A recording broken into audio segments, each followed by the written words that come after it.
കുറവാ ഈ കൊച്ചമ്മയ്ക്ക് കൊടവ കൂടെ എന്ന് നടക്കുന്നു ചൊല്ലി കൊടവ കൂടെ ഒട്ടന്നെ തന്നെ നടക്കും. നല്ല ഐശ്വര്യമുള്ള മുഖലക്ഷണാണേ.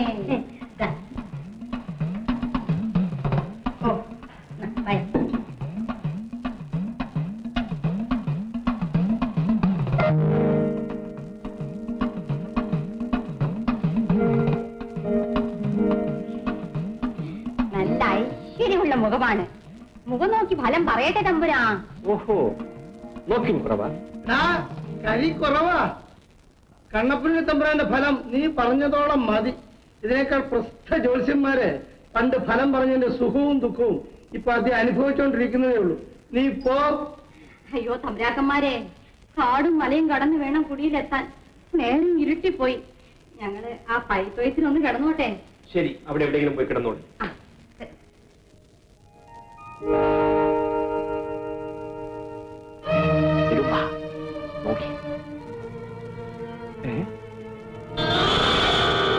ഇത് കണ്ണപ്പനുണ്ണിയാണോ?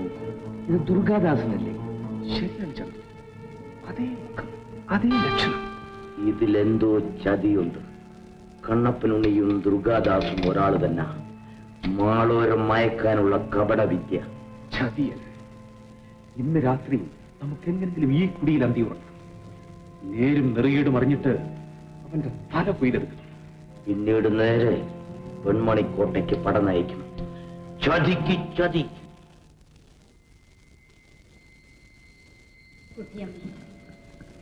നമ്മുടെ എല്ലാ ശത്രുക്കളെയും കൊന്നൊടുക്കാനുള്ള ഭാഗ്യം ഈശ്വരൻ നമുക്ക് തന്നിരിക്കുന്നു. അതെ, ഈ സമയം പാഴാക്കരുത്.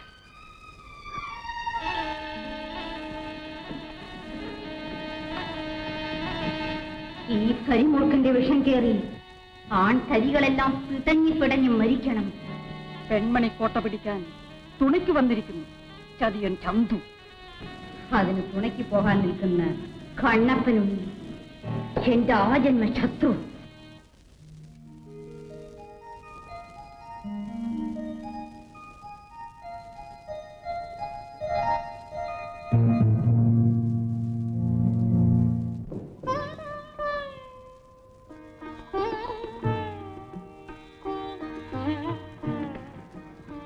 എന്താ ഈ രാത്രിയില് കുഞ്ഞിദേവി ഉറങ്ങിയില്ലേ? ഉറക്കം വരുന്നില്ല ഏട്ടാ. അമ്മ പറഞ്ഞു കേട്ട അഴകിനേക്കാൾ 7 അഴകും കൂടി ഉണ്ട് എന്റെ ഏട്ടന്. ഒന്ന് സംസാരിക്കാൻ വേണ്ടി എത്ര നാളുകളായി ഞാൻ കാത്തിരിക്കുന്നു.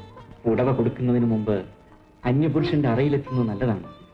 പുടവ വാങ്ങിയില്ലെങ്കിലും എന്റെ എല്ലാമായി ഏട്ടനല്ലേ. കുഞ്ഞൻദേവി, എന്നോട് പൊറുക്കിൽ. കുഞ്ഞുനാളില് നിനക്ക് പുടവ തരാമെന്ന് ഏറ്റിരുന്നവനാണ് ഞാൻ. പക്ഷേങ്കില്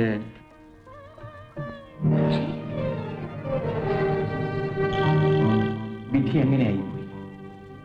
പെൺമണിക്കോട്ടയിൽ പൊന്നിയമ്മ എന്നൊരു പെണ്ണിനെ ഞാൻ വഴിയിൽ വെച്ച് കണ്ടുമുട്ടി. അവളുമായി കളിയായിട്ടും നടത്തി. പിന്നെ അത് കാര്യമായി കഥയായി. ഞാൻ അവൾക്ക് മനസ്സാ പുടവ കൊടുത്തു.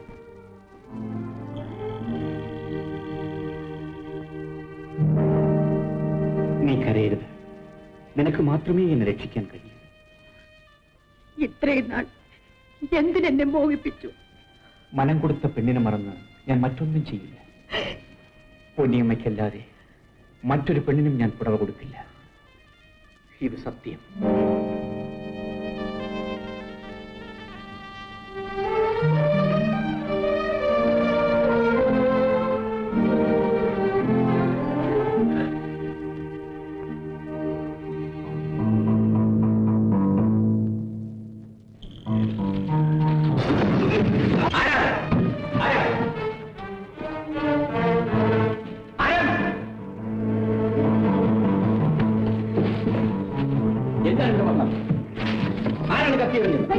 ഞങ്ങളല്ല തമ്പുരാൻ, ഞങ്ങളുടെ പാമ്പ് അല്ല ഒരു പാമ്പ് ഇതുവഴി ഓടി. അതിന് നോക്കിയപ്പോ 2 തമ്പുരാക്കന്മാർ ഇതിനെ ഓടി. ചാരന്മാർ, ചതിയന്മാർ.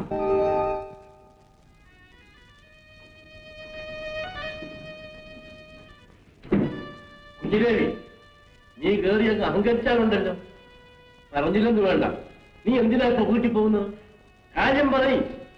കണ്ണപ്പനുണ്ണി, നിങ്ങൾ തമ്മിൽ വല്ല വാക്കേറ്റവും ഉണ്ടായോ? ഇല്ല മുത്തച്ഛ, എന്താ കുഞ്ഞിദേവി ഇത്?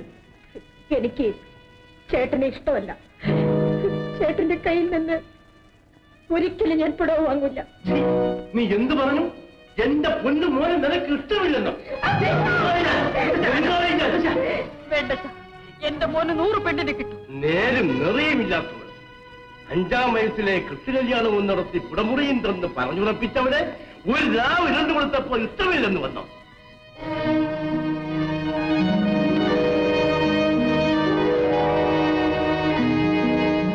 കുഞ്ഞു വരും. മോനെ, സമാധാനപ്പെടും. നിന്റെ മനസ്സ് വേദനിച്ചാൽ മരിച്ചെന്റെ തലയ്ക്ക് മീത് നിൽക്കുന്ന എന്റെ ആരോഗ്യന്റെ ആത്മാവാണടാ. സാരമില്ല മുത്തച്ഛ, അവളുടെ മനസ്സ് മാറുന്നവരെ ഞാൻ കാത്തിരിക്കാം. നീ പുത്തൂരം വീട്ടിലെ ആരോമൽച്ചേകരുടെ മകനാണ്. നീ പറയൻ, സത്യം പറയൻ. അമ്മേ, ഞാനൊരു കാര്യം ചോദിച്ചാൽ അമ്മ സത്യം പറയും. അമ്മ പുത്തൂരം വീട്ടിലെ ആരോമൽച്ചേകരുടെ ഭാര്യയാണ്. അന്ന് ഞാൻ പറഞ്ഞില്ലേ, ഞാൻ എന്നെപ്പോലെ ഇരിക്കുന്ന ഒരാളെ ഒരു ദിവസം കണ്ടുവന്ന്. അയാൾ ആരാണെന്ന്? എന്റെ അച്ഛന് മറ്റൊരു ബന്ധമുണ്ടായിരുന്നു. പറയുന്നമ്മേ, പറയുന്നമ്മേ.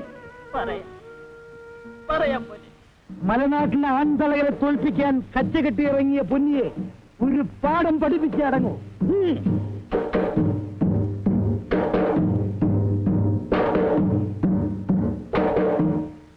കൂട്ടരെ, ഈ പെൺമണിക്കോട്ടയിൽ കടന്ന് എന്റെ നേർവങ്ങളെ എതിരിടാൻ വരുന്നവൻ ആരായാലും ശരി, അവൻ തിരിച്ചു പോവില്ല.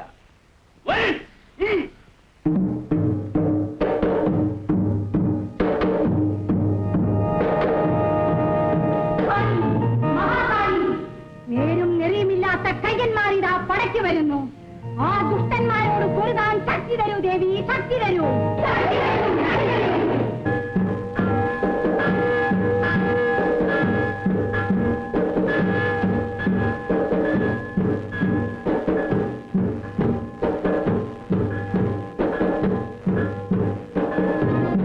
ചന്തു, എന്റെ മകളുടെ കോട്ട പിടിച്ചടക്കാനാണോ നിന്റെ ഭാവം?